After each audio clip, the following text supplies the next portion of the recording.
नमस्कार। NB news देख रहे हैं आप और मैं हूं आपके साथ मुस्कान। स्वागत आप सभी का एनबी न्यूज के स्पेशल बुलेटिन में। केंद्र सरकार ने 2021-22 के लिए कर्मचारी भविष्य निधि जमा पर ब्याज दर में कटौती की है और अब सिर्फ 8.1% ब्याज दर से रिटर्न मिलेगा। कल केंद्रीय वित्त मंत्री ने इसकी मंजूरी दी है। आपको बता दें कि पिछले वर्ष ये दर 8.5% थी।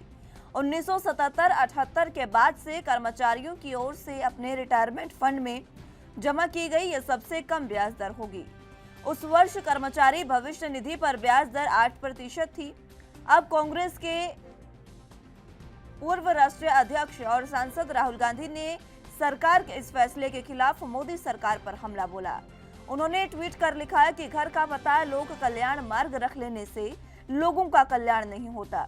प्रधानमंत्री ने 6.5 करोड़ कर्मचारियों के वर्तमान और उनके भविष्य को बर्बाद करने के लिए महंगाई बढ़ाओ कमाई घटाओ मॉडल को लागू किया है। राहुल गांधी के ट्वीट को रिट्वीट करते हुए कांग्रेस नेता पवन खेड़ा ने लिखा कि अपनी करतूतों को देखते हुए खुद साहब को लोक कल्याण मार्ग नाम हजम नहीं हुआ, तभी तो अब अपने लिए हजारों करोड़ का मोदी महल बनवा रहे हैं। बता दें कि कर्मचारी की बेसिक सैलरी और महंगाई भत्ते को जोड़कर जो राशि बनती है उसका 12 हिस्सा उसके पीएफ खाते में जमा किया जाता है। कंपनी के 12 कंट्रीब्यूशन में से 3.67 कर्मचारी के पीएफ अकाउंट में जाता है और बाकी के 8.33 कर्मचारी पेंशन स्कीम में जाता है। बता दें कि कंपनी का योगदान 2 हिस्सों में बंटा होता है। एक हिस्सा पेंशन फंड यानी ईपीएस में जाता है और दूसरा हिस्सा ईपीएफ में जाता है। फिलहाल मोदी सरकार के इस कदम से अब विपक्ष को उन पर हमला करने का एक और मौका मिला है।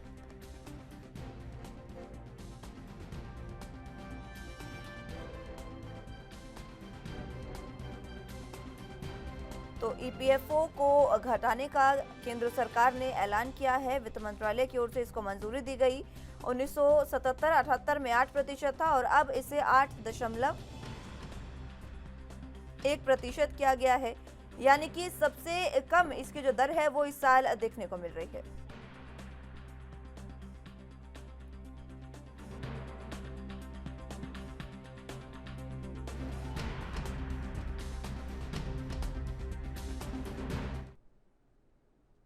चलिए तो बात एक बार फिर से मुद्दे की कर लेते हैं। राहुल गांधी ने एक बार फिर से मोदी सरकार पर निशाना साधा और सीधे प्रधानमंत्री पर निशाना साधते हुए उन्होंने कहा कि अगर आप अपने घर का पता लोक कल्याण मार्ग रख लेंगे तो इसका सीधा मतलब ये नहीं है कि आप जनता का कल्याण करें।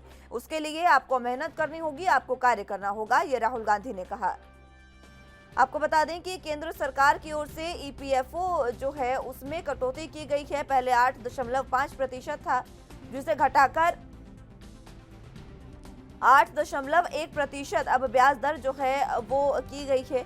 इसी को लेकर राहुल गांधी ने बीजेपी पर निशाना साधा है। उन्होंने ट्वीट कर लिखा कि घर का पता लोक कल्याण मार्ग रख लेने से लोगों का कल्याण नहीं होता।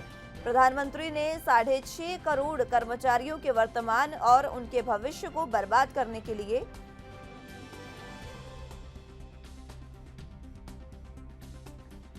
महंगाई बढ़ाओ कमाई घटाओ मॉडल लागू किया है।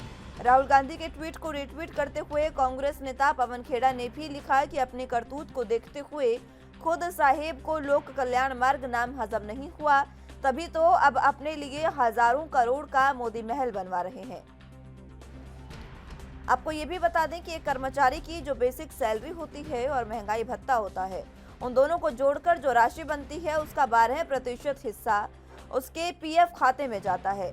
कंपनी के 12% कंट्रीब्यूशन में से 3.67% कर्मचारी के पीएफ अकाउंट में और बाकी 8.33% कर्मचारी पेंशन स्कीम में जाता है।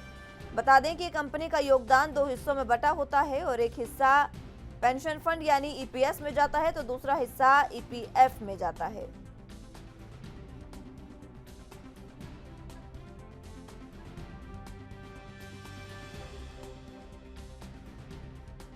तो केंद्र सरकार ने 2021-22 के लिए कर्मचारी भविष्य निधि जमा पर ब्याज दर में कटौती की घोषणा की है। अब सिर्फ 8.1% ब्याज दर से रिटर्न मिलेगा। कल केंद्रीय वित्त मंत्रालय की ओर से इसे मंजूरी दी गई है। आपको बता दें कि पिछले साल ये दर 8.5% थी। 1977-78 के बाद से कर्मचारियों की ओर से अपने रिटायरमेंट फंड में जमा की गई ये सबसे कम ब्याज है।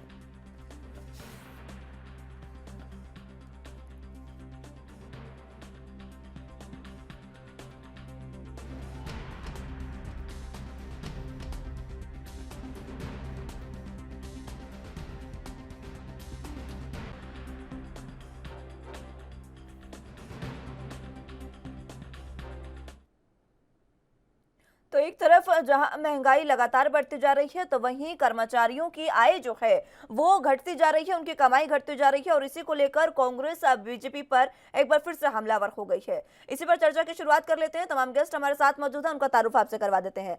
देशबंधु दीक्षित जी हमारे साथ, प्रवक्ता बीजेपी से मौजूद हैं। प्रवक्ता कांग्रेस से हमारे साथ अमित पाठक मौजूद हैं और विनोद शुक्ला जी हमारे साथ राजनीतिक विश्लेषक के तौर पर मौजूद हैं। आप सभी का बहुत स्वागत है एनबी न्यूज पर। सबसे पहले मैं दीक्षित साहब आप ही के पास आना चाहूंगी। आखिर क्या कारण मैं समझूं इसका कि इस बार ईपीएफओ जो है उसमें कटौती की गई है और ब्याज दर को फिर से कम किया गया? नहीं, देखिए, ऐसा कोई विशेष प्रभाव नहीं पड़ा है। और मैं आपको बता दूं, जो नीति नियंता है हमारे नीति आयोग के जो बना हुआ है, वो किसी भी मुद्दे पर बहुत विचार विमर्श करके ये फैसले करता है। तार्किक और आंकड़ों पे नहीं जाऊंगा, लेकिन भारतीय जनता पार्टी ने हमेशा देश हित में ही काम किए हैं। और आपको बता दें, कोरोना के बाद आपने देखा इस वैश्विक महामारी में एक से एक अर्थव्यवस्थाएं जो चरमरा गई, उसके बावजूद भी भारतीय जनता पार्टी ने देश में 135 करोड़ लोगों के जीवन की रक्षा की, उनके रोजी रोजगार की व्यवस्था की। भाजपा ही वसुधैव कुटुंबकम की भावना से चलती है। 80 करोड़ लोगों के लिए भोजन की व्यवस्था की। और राहुल गांधी का तो क्या है, वो तो सुबह सोकर उठते हैं तो एक ट्वीट मार देते हैं, रात को सुबह के उठते हैं, कभी कभी याद आ जाती है उनको कि वो भारतवर्ष के विपक्ष के पार्टी के एक नेता हैं, तो इटली में कोई शगुफा छेड़ देता है। अब परेशान है, उच्चतम न्यायालय में पेशी है, डेट है, इटली में घूम रहे थे, गर्मी की छुट्टियों का आनंद ले रहे थे, तो हेराल्ड का मामला आ गया। तो ये छदम राजनीति करते हैं, ऐसी कोई बात नहीं है। न उनको देश की सुध है, न उनको देशवासियों की समस्याओं से चिंता है। देखिए, राष्ट्रीय राजमार्गों के नाम, विभिन्न इमारतों के नाम रखे जाते हैं प्रधानमंत्री के नाम पे। लोक कल्याण मार्ग अगर रख दिया गया, इसमें आपत्ति किसे हो सकती है? प्रधानमंत्री में अभी किसी का नाम रख देते तो वहां पे राजनीति। देखिए, ये अब राजनीति सब समझ गई है।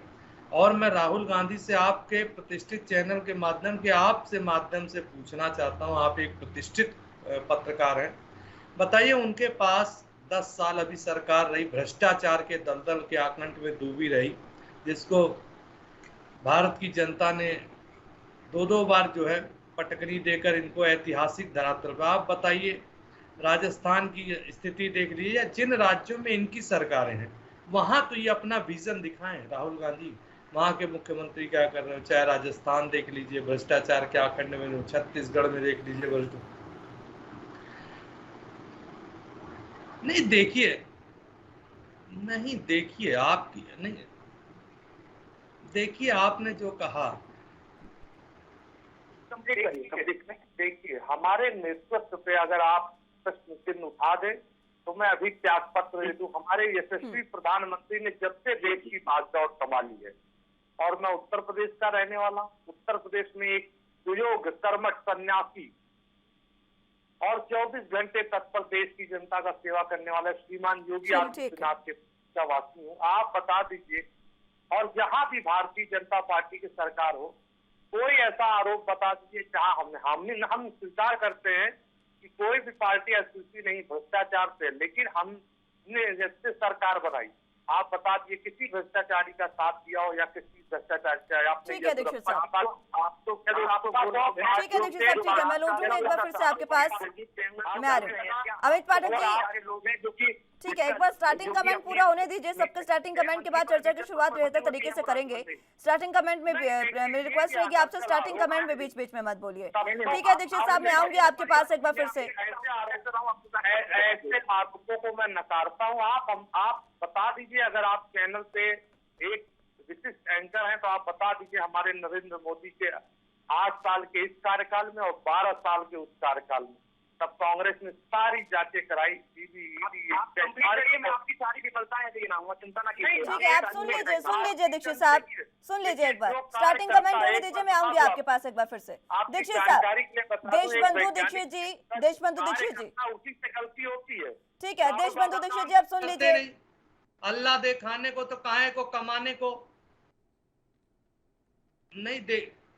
नहीं, मैं बिल्कुल कहूँगा आपको, मैं बिल्कुल कहूँगा आप यह बता दें। राहुल गांधी जी पर कमेंट मत करिए, ये बताइए आज डॉलर की कीमत क्या है।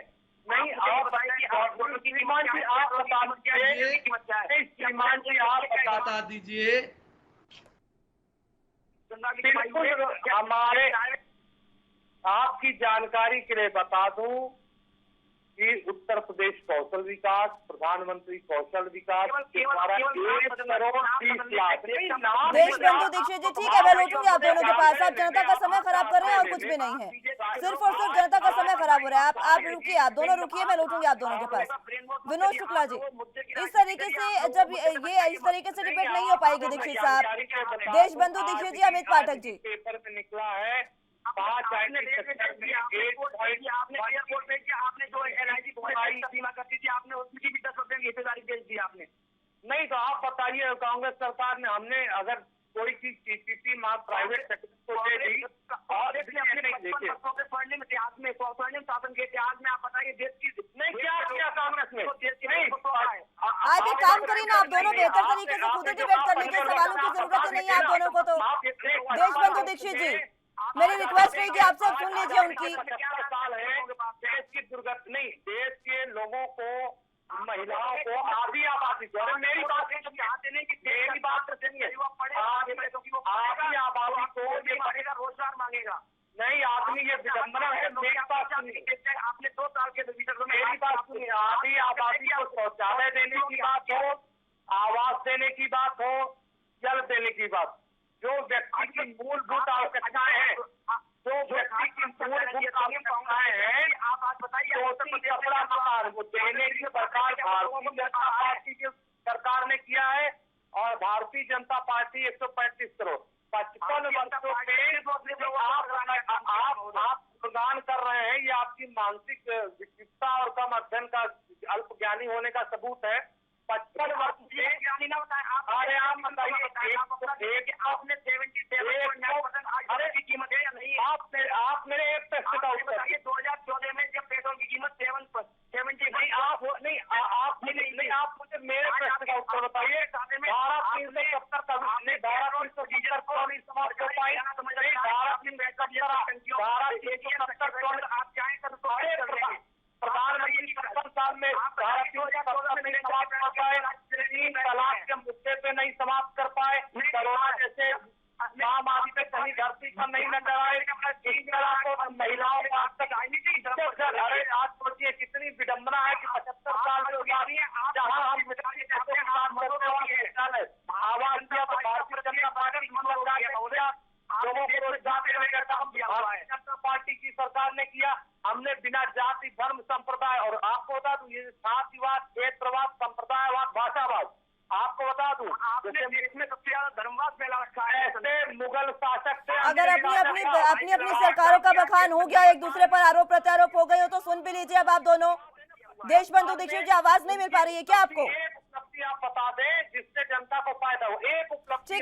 ठीक है, मैं मीटिंग से चाहूंगी इन दोनों का फेडर डाउन किया जाए। विनोद शुक्ला जी के पास मैं जाना चाहूंगी, बाद में आऊंगी आप दोनों के पास। विनोद शुक्ला जी, इस तरीके से सिर्फ जनता का समय खराब किया जा रहा है। जब भी मुद्दों पर बात होती है तो इसी तरीके से बीजेपी हो चाहे कांग्रेस हो, सिर्फ और सिर्फ जनता का समय खराब करते हैं। मुद्दा गंभीर ये है कि कर्मचारियों की जो भविष्य है उन पर भी तलवार लटकी है, और उनके जो भविष्य में पीएफ, क्योंकि सरकारी नौकरी या कोई भी नौकरी में पीएफ इसलिए दिया जाता है कि ताकि उनका भविष्य सिक्योर हो सके, अब उसमें भी कटौती की जा रही है। विनोद शुक्ला जी, साम्राज्य खड़ा है आप बता दीजिए 55 साल। श्रीमान राहुल गांधी ऐसा कौन सा बिजनेस करते हैं? हम युवा तो चाहते हैं सीखना भाई, हम भी तो इंस्पायर्ड हो कि ऐसा कौन सा फार्मूला है जिससे अरबों खरबों और हजारों करोड़ की संपत्ति आ जाती है और उनके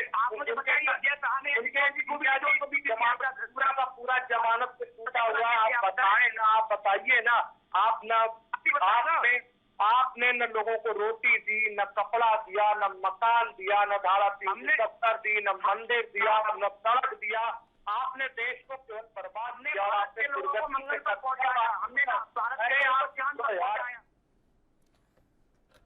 ठीक है, मैं लूटूंगी आप सभी के पास एक बार फिर से। तो केंद्र सरकार ने 2021-22 के लिए कर्मचारी भविष्य निधि जमा करने पर ब्याज दर में कटौती की घोषणा की है, जिसमें अब 8.1% ब्याज दर से रिटर्न मिलेगा और केंद्रीय वित्त मंत्रालय की ओर से इसको मंजूरी दी गई। जो पिछले 77-78 के जो साल था उसमें कर्मचारियों का जो रिटायरमेंट फंड था वो 8% था और सबसे कम ब्याज दर इस समय रखी गई है। कटौती उसमें बार बार की जा रही है। 8.5 से 8.1% जो ब्याज दर है वो कटौती उसमें की गई है। इसी को लेकर कांग्रेस पार्टी के पूर्व राष्ट्रीय अध्यक्ष और सांसद राहुल गांधी ने सरकार के इस फैसले के खिलाफ मोदी सरकार पर हमला बोला है। उन्होंने ट्वीट कर लिखा कि घर का पता लोक कल्याण मार्ग रख लेने से लोगों का कल्याण नहीं होगा। प्रधानमंत्री ने 6.5 करोड़ कर्मचारियों के वर्तमान और उनके भविष्य को बर्बाद करने के लिए महंगाई बढ़ाओ कमाई घटाओ मॉडल लागू किया है।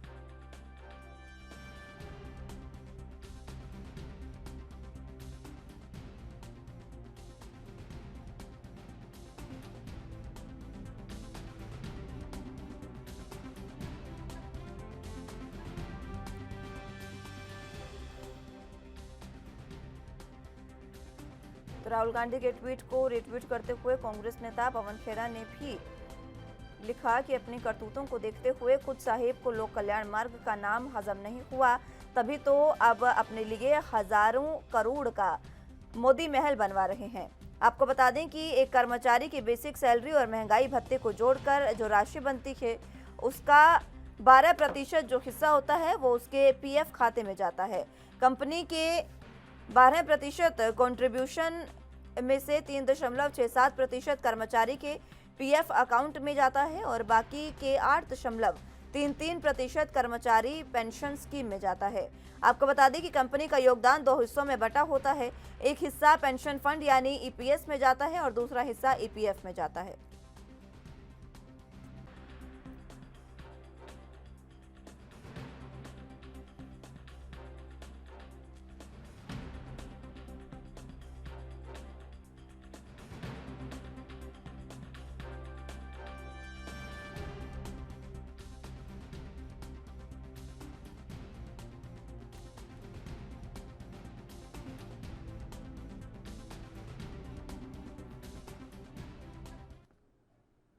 चलिए चर्चा की शुरुआत एक बार फिर से कर लेते हैं। शुक्ला साहब, आवाज मिल पा रही है आपको?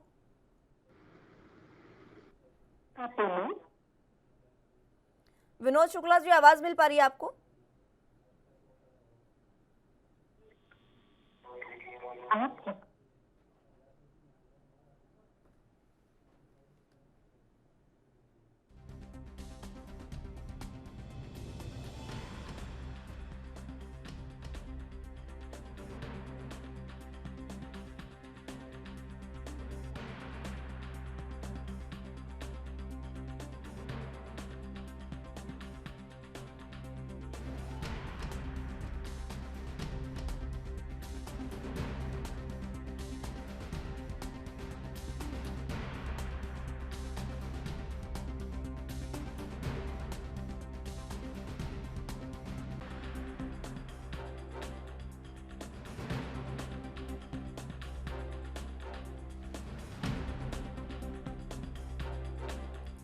तो आपको बता दें कि कर्मचारियों की सैलरी में ये जो कटौती की गई है ये एक बार फिर से कर्मचारियों को ये सोचने पर मजबूर कर रही है कि आगे उनके भविष्य का क्या होगा, क्योंकि अपने भविष्य के लिए जो कर्मचारी है वो ब्याज दर जो है उसको बढ़ने की मांग कर रहे थे, लेकिन ब्याज दर में अब कटौती की गई है।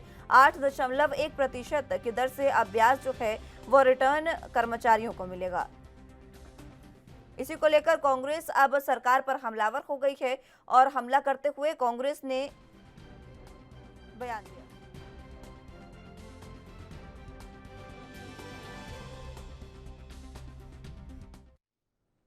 चलिए चर्चा की शुरुआत एक बार फिर से कर लेते हैं। विनोद शुक्ला जी, आवाज मिल पा रही है आपको?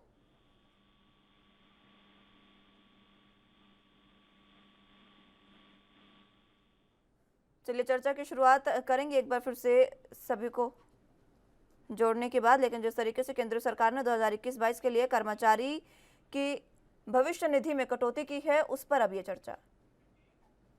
फिलहाल वक्त एक छोटे से ब्रेक का है, फौरन हाजिर होंगे।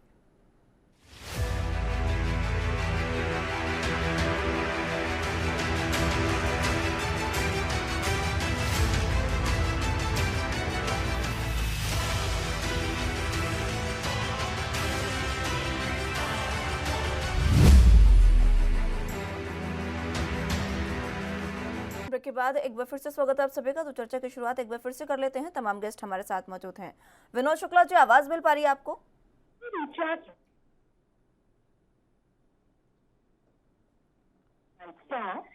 विनोद शुक्ला जी, आवाज मिल पा रही है आपको?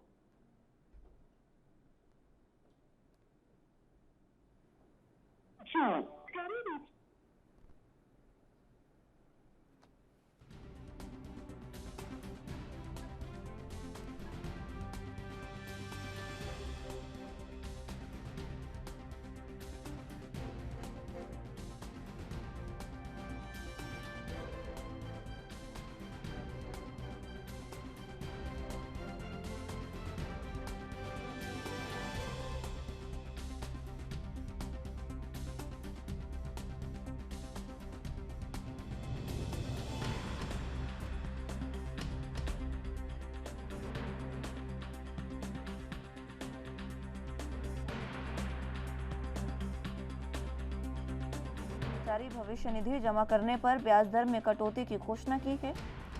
अब सिर्फ 8.1% ब्याज दर से रिटर्न मिलेगा।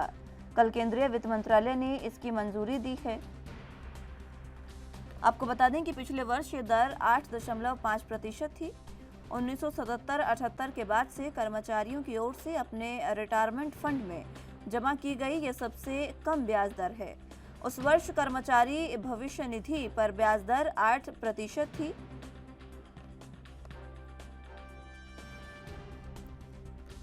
कांग्रेस पार्टी के पूर्व राष्ट्रीय अध्यक्ष और सांसद राहुल गांधी ने सरकार के इस फैसले के खिलाफ अब मोदी सरकार पर हमला बोला है। उन्होंने ट्वीट कर लिखा कि घर का पता लोक कल्याण मार्ग रख लेने से लोगों का कल्याण नहीं होता। प्रधानमंत्री ने 6.5 करोड़ कर्मचारियों के वर्तमान और उनके भविष्य को बर्बाद करने के लिए महंगाई बढ़ाओ और कमाई घटाओ मॉडल लागू किया है।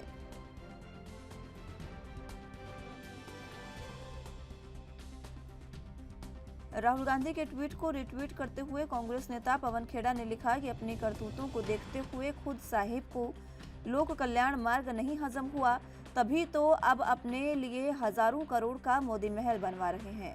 बता दें कि एक कर्मचारी की बेसिक सैलरी और महंगाई भत्ते को जोड़कर जो राशि बनती है उसका 12% हिस्सा उसके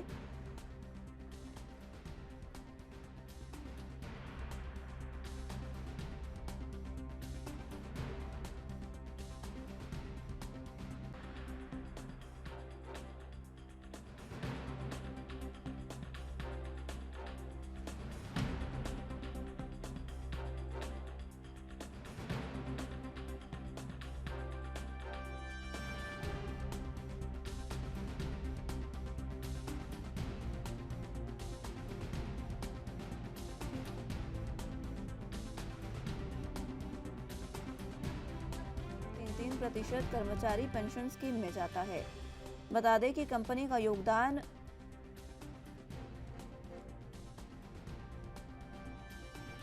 दो हिस्सों में बांटा होता है।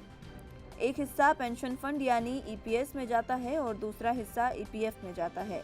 फिलहाल मोदी सरकार के इस कदम से अब विपक्ष को उन पर हमला करने का एक और मौका मिल गया है, क्योंकि जिस तरीके से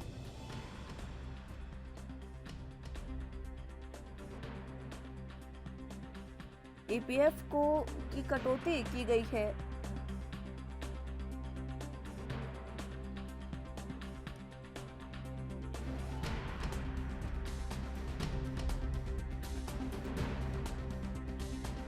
केंद्रीय वित्त मंत्रालय ने ईपीएफओ में कटौती की और इसी को लेकर अब कांग्रेस जो है वो हमलावर हो गई है।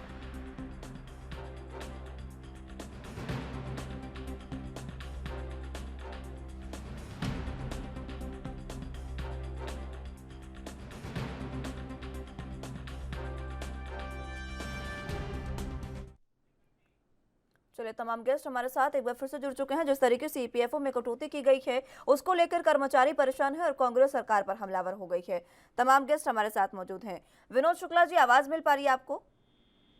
हाँ हाँ, मिल रही जी, मैं जानना चाहूंगी आपसे, क्योंकि देखिए जिस तरीके से ईपीएफओ में अब कटौती की गई है, 8.1% अब रिटर्न मिलेगा। पहले 8.5 था। हालांकि ये सिर्फ 4% की कटौती है, लेकिन बावजूद इसके क्या जिस तरीके से ये तमाम चीजें कटौती की गई है, महंगाई लगातार बढ़ रही है और कर्मचारियों की अगर सैलरी घटाई जा रही है तो उनके भविष्य पर सवाल है और कहीं ना कहीं वो खुद भी इस तरीके से परेशान है।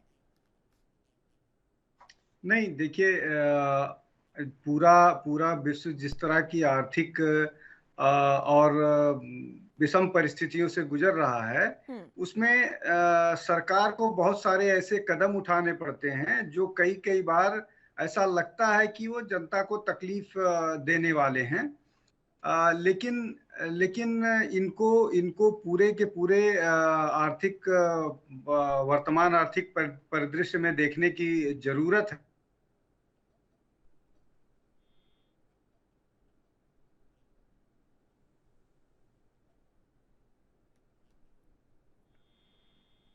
चलिए, संपर्क एक बार फिर से टूट गया है उनसे।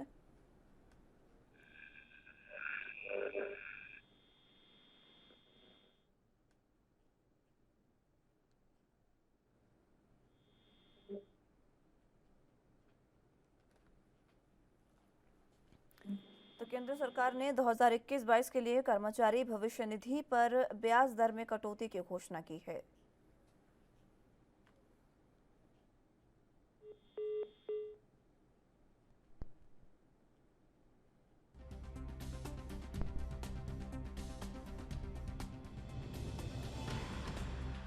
आपको बता दें कि सरकार ने ईपीएफओ की दरें जो है वो घटा दी हैं।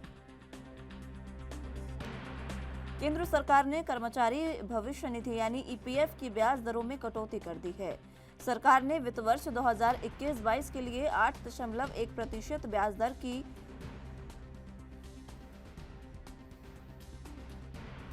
मंजूरी दी है। कर्मचारी भविष्य निधि संगठन की ओर से इसकी अधिसूचना भी जारी कर दी गई है।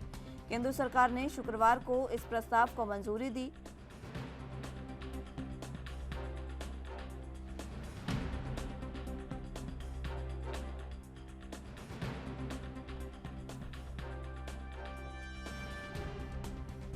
चलिए, शुक्ला जी, आवाज मिल पा रही है आपको?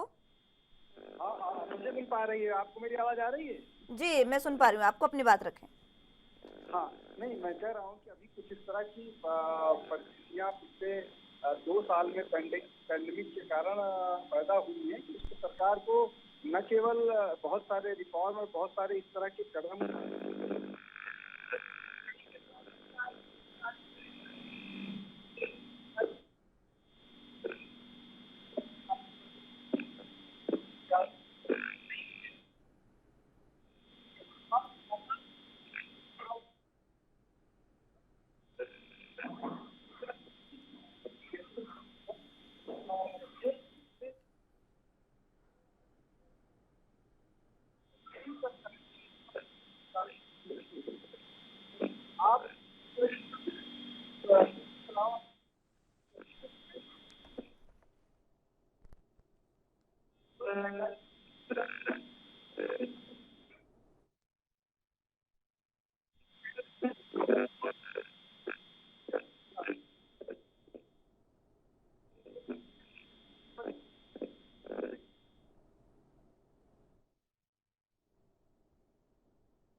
शुक्ला साहब, लौटूंगी मैं एक बार फिर से आपके पास। चर्चा की शुरुआत एक बार फिर से करेंगे।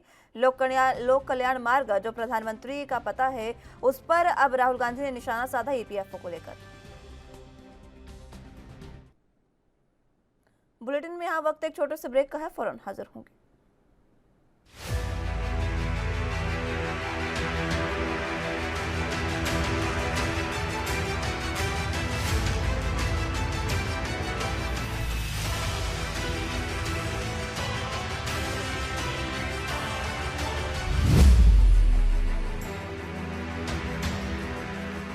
ब्रेक के बाद एक बार फिर से स्वागत है आप सभी का। तो लोक कल्याण मार्ग नाम रखने से लोगों का कल्याण नहीं होता, ये राहुल गांधी ने तंज कसा है, क्योंकि ईपीएफओ को लेकर जिस तरीके से ब्याज दरों में कटौती की गई है, उसी को लेकर हम चर्चा कर रहे हैं। तमाम गेस्ट हमारे साथ मौजूद हैं, एक बार फिर से उन्हीं का रुख कर लेते हैं। विनोद शुक्ला जी, आपको आवाज मिल पा रही है? हाँ, आ रही आवाज आपकी जी, अपनी बात रखें जी। तो मैं वही कह रहा था कि जिस तरह का ग्लोबल सिनेरियो है, उसमें इस तरह के बहुत सारे कदम उठाने पड़ते हैं जो हो सकता है कुछ इस तरह से नजर आए कि वो किसी को या किसी वर्ग को, एम्प्लॉयज को उन पर सख्त है, लेकिन इनमें बहुत सारे टेक्निकल इकोनॉमिक इम्प्लीकेशंस इन्वॉल्व होते हैं। उनको मद्देनजर रख के इस तरह के कदम उठाए जाते हैं, और मुझे लगता है कि ये लॉन्ग टर्म डिसीजंस नहीं है, ये रेट अक्सर बदलते रहते हैं। तो क्या प्रधानमंत्री को जिस दिन ईपीएफओ रेट बढ़ाएं उस दिन लोक कल्याण मार्ग रख देना चाहिए, जिस दिन घटाएं उस दिन लोक कल्याण मार्ग का नाम बदल देना चाहिए? ये बात राहुल जी कहना चाह रहे हैं। देखिए, राहुल जी एक बड़ी राजनीतिक दल के बड़े नेता हैं, उस दल के पूर्व राष्ट्रीय अध्यक्ष हैं। उनको कुछ चीजों को लेकर के बयान जिम्मेदारी के साथ देने चाहिए। अगर उनको लगता है कि कुछ जनहित की बात करनी है, तो उस जनहित की बात को इस तरह से करें कि कम से कम लोग उसका माखौल न उड़ाएं। ये सारी बयानबाजी उनके अपने कद को छोटा करती है और उनके सीरियसनेस पर प्रश्न चिन्ह लगाती है। तो मुझे तो उनके जो सलाहकार, जो इस तरह के ट्वीट्स लिखते हैं, वो उन पर कई बार लगता है कि वो लोग कितनी मैच्योरिटी है उनमें कि नहीं है। दूसरी एक और बात, अगर आप महंगाई की या इन्फ्लेशन, बेरोजगार, जिनकी आप लड़ाई की बात कर रहे हैं, तो आप लंदन बैठ के ये लड़ाई नहीं लड़ सकते हैं। आपको सड़कों पर लड़ना पड़ेगा। जब तक बीजेपी विपक्ष में थी, आपको महंगाई के नाम पर आपके नाक में दम करके रखती थी। कम से कम उसी से सीख लेते। प्रधानमंत्री के रहने पर उसी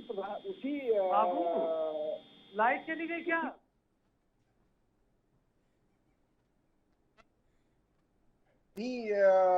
आवास में मनमोहन सिंह रहते थे, बाकी और प्रधानमंत्रियों को भी आवास दिए जाते थे। तो ये मुझे लगता है कि ये जो स्टेटमेंट दिया गया है या ट्वीट जो किया गया है, वो प्रधानमंत्री की गरिमा के तो खिलाफ ही है। एक ऐसे नेता की गरिमा या उसकी समझ या उसके प्रूडेंस के खिलाफ है जिसके 56 एमपी लोकसभा में हैं और 2 दर्जन के आसपास राज्यसभा में सदस्य हैं।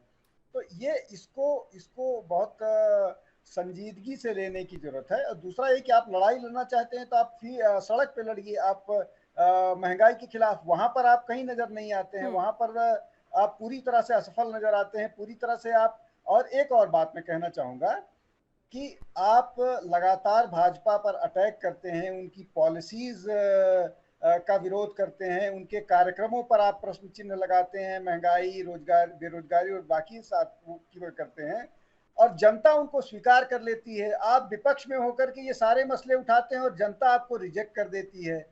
वहां पर भी रिजेक्ट करती है जहां आप विपक्ष में थे, और वहां भी जहां आप सरकार में हैं। तो मुझे लगता है कि इस पर आत्मावलोकन करने की जरूरत है। मुझे लगता है कांग्रेस, जिसका जो गांधी फैमिली का पर्यायवाची है, उनको इस पर पुनरावलोकन करने की जरूरत है। जी, ठीक है, लेकिन जिस तरीके से शुक्ला साहब, कर्मचारी भी तो यही कह रहे हैं, ज्यादा हालांकि कटौती नहीं हुई है, लेकिन वो लोग जो इसका इंतजार करते हैं कि भविष्य में जब बुढ़ापा आए तो उनका ये थोड़ा सा सहारा बने, इस तरीके की बातें जब की जाती है, तो उन कर्मचारियों के लिए ये जो कटौती होगी क्या ज्यादा कुछ खास नहीं होगी?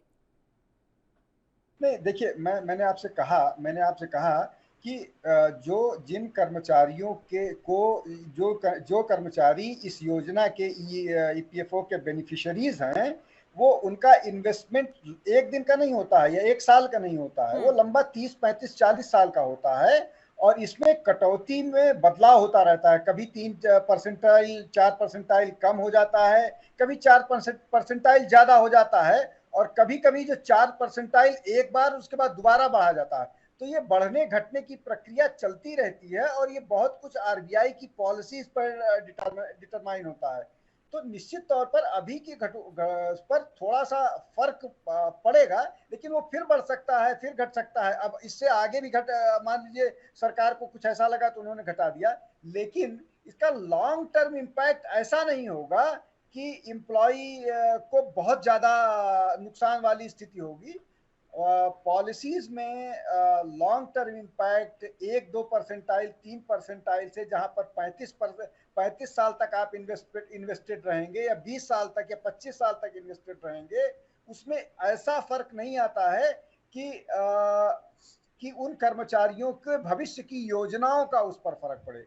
फौरी तौर पर जरूर होगा कि थोड़ी कटौती नजर आएगी, लेकिन लॉन्ग टर्म पर मुझे नहीं लगता कि उसका इतना ज्यादा प्रभाव होगा कि वो बहुत ज्यादा वो करें। और ऐसा नहीं है कि ये सिर्फ बीजेपी सरकार की योजना है, जब कांग्रेस थी वहां भी ये घटोतरी बढ़ोतरी होती थी, या उसके पहले की जो सरकार थी वो लोग भी इसी तरह से घटाते बढ़ाते थे। तो ये कोई इस मोदी स्पेसिफिक पॉलिसी नहीं है, इसको ध्यान रखना पड़ेगा। ये मोदी स्पेसिफिक पॉलिसी नहीं है, ये सिर्फ मोदी सरकार करती है, ये हर सरकारें करती हैं।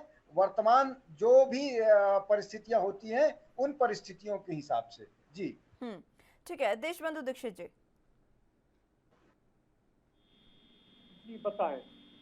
आप कुछ कहना चाह रहे थे, अपनी बात रखें। नहीं, मैं कहना चाह रहा था, लेकिन मेरा इंटरनेट कनेक्शन हो, ये लाइट। चलिए ठीक है, ये मेरा सवाल रहेगा आपसे, जिस तरीके से ईपीएफओ की अब कटौती जो की गई है, हालांकि जिस तरीके से शुक्ला साहब कह रहे हैं कि ये कोई परमानेंट कटौती नहीं है, बाद में इसमें बढ़ोतरी भी की जा सकती है या और ज्यादा कटौती की जा सकती है, लेकिन कर्मचारियों को किस तरीके से आप इसकी सुविधा देंगे? देखिए मैम, शुक्ला जी की बात से ही मैं अपनी बात को आगे जोड़ते हुए आगे बढ़ाता हूँ।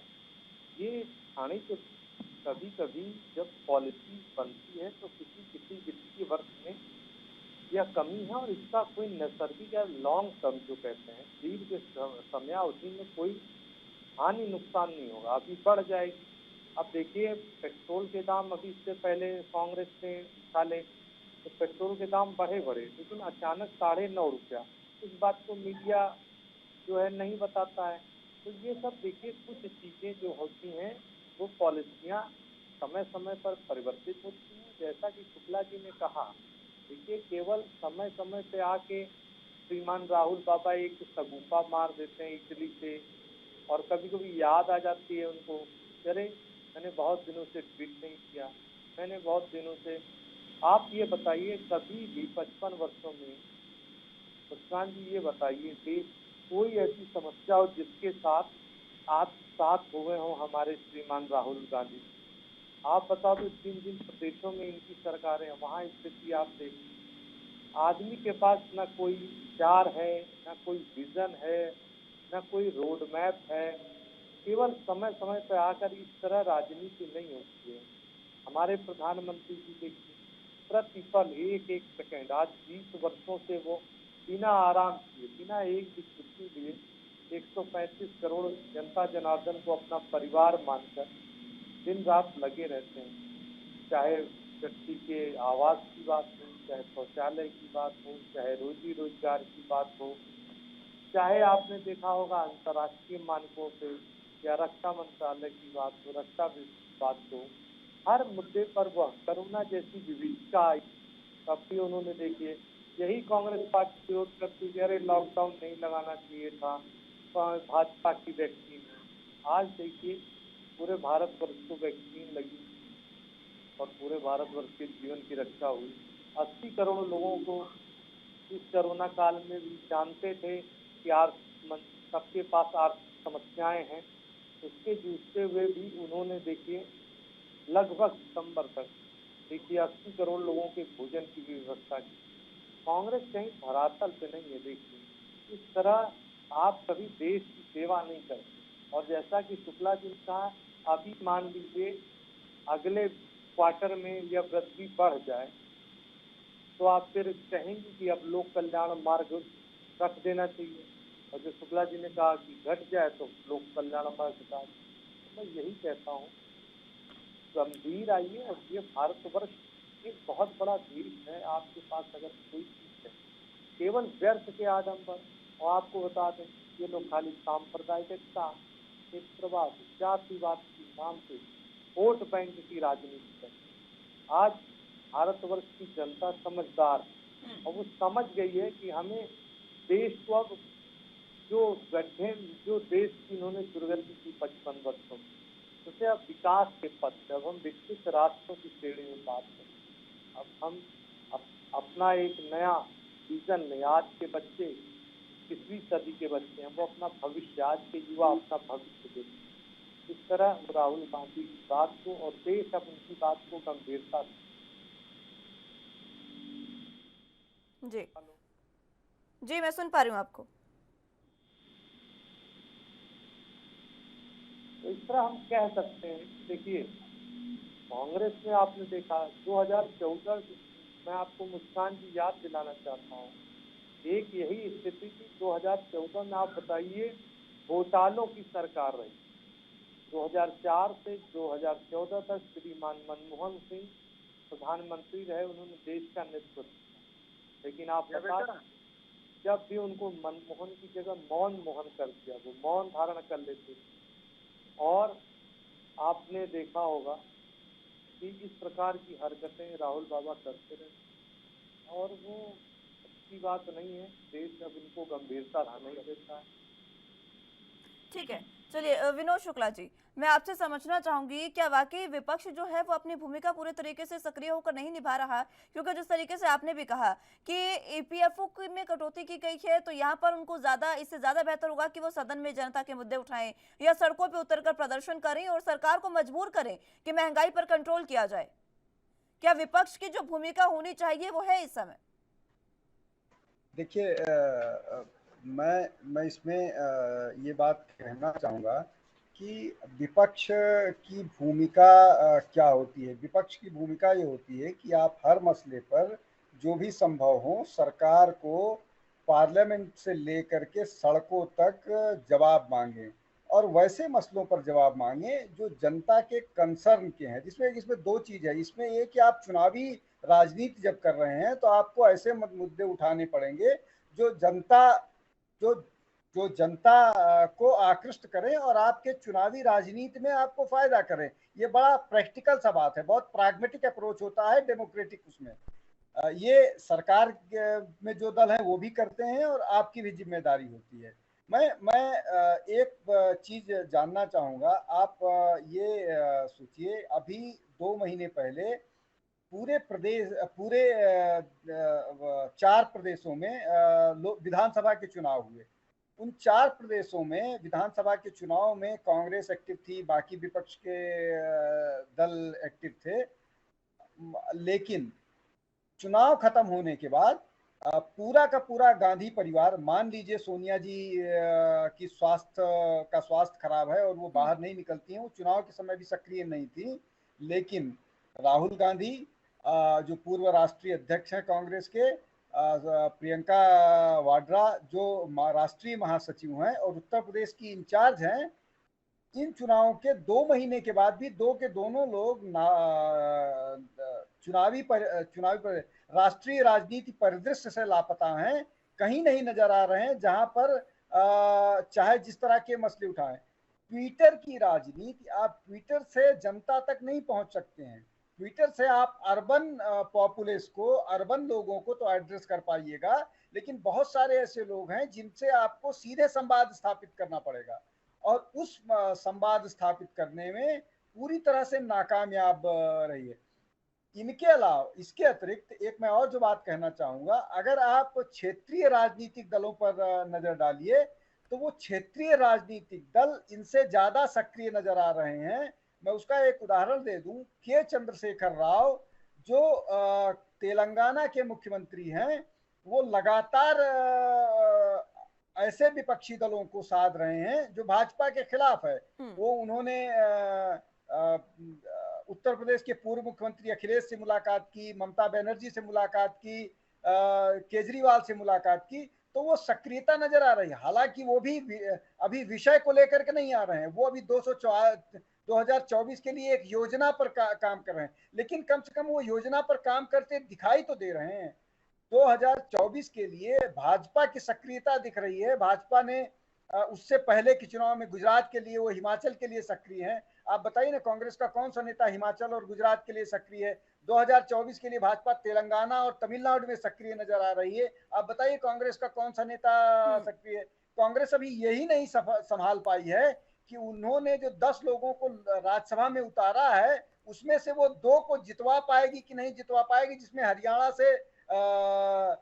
हरियाणा के और प्रमोद तिवारी जो राजस्थान से उतारे गए हैं, उनके कैंडिडेचर को लेकर के स्थिति बड़ी विकट है कि अजय माकन और प्रमोद तिवारी जीत पाएंगे कि नहीं जीत पाएंगे, तो आगे की योजनाओं पर क्या बात करेंगे। तो मुझे लगता है कि कांग्रेस जो सबसे बड़ा दल है विपक्ष के नाते, उसके पास, मैंने जैसा पहले कहा कि 55 लोग लोकसभा में हैं और लगभग 2 दर्जन से ज्यादा राज्यसभा में हैं, जिसकी सबसे बड़ी जिम्मेदारी है इस नाते भी कि डेमोक्रेसी में सरकार अगर कोई गलत काम करती है तो विपक्ष का ये नैतिक जिम्मेदारी, राजनीतिक जिम्मेदारी होती है कि सरकार को आईना दिखाए और सरकार को उन सब कामों के लिए मजबूर करे जो जनता के हित में है।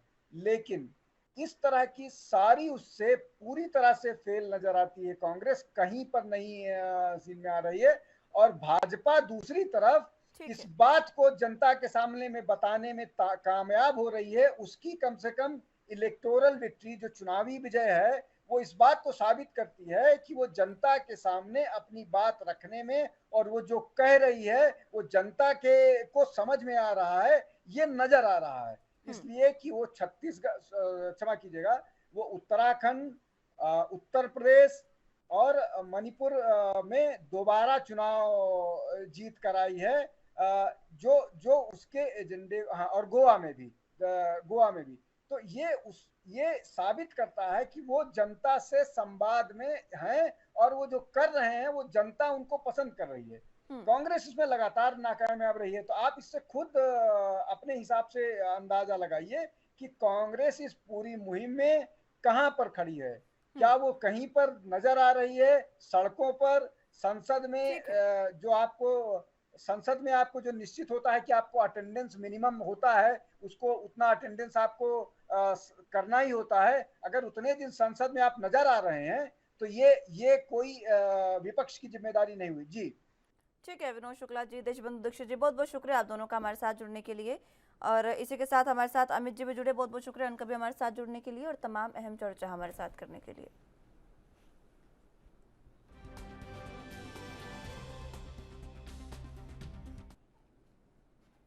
फिलहाल के लिए मेरे साथ इस बुलेटिन में बस इतना ही। तमाम अहम खबरों के लिए आप देखते रहे एनपी न्यूज़। नमस्कार।